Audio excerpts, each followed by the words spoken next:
we've seen data types. Now let's take a look at variables. Now, once you understand variables, you'll understand why I said that, the data types are kind of like identifiers. It represents what is what. Okay, so let's look at variables. What are variables exactly? Well, say, for example, you have some kind of data, say a 2. But where do you want to keep this 2?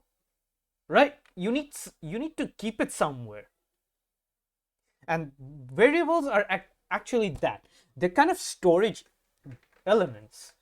We actually use them a lot in our C code for storing them.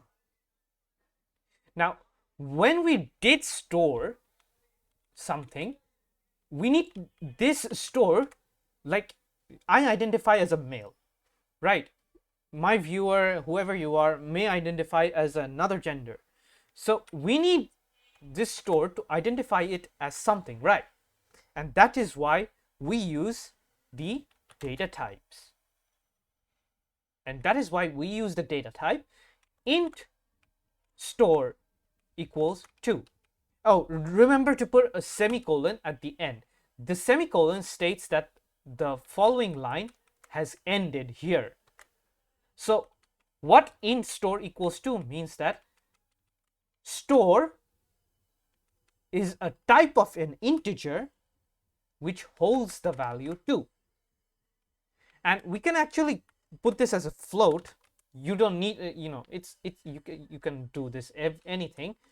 You can even put it as a character. It will just show it's ASCII. ASCII is something, it's like what? I'll link it to the description below. Now, you can even represent a float like this. Say decimal is equals to something like this. This is also a float. Again, semicolon to end your statement. And you can even represent a double like this. Don't follow this naming convention, this SDFI. Remember that variables should be as clear as it can. I will even touch this as a best practices in the section. And so this is how we actually use data types and variables together.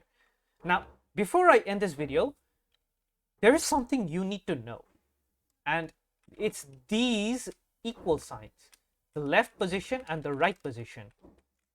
So whatever is in the right position of the equal sign will be stored to whatever is in the left position of the equal sign.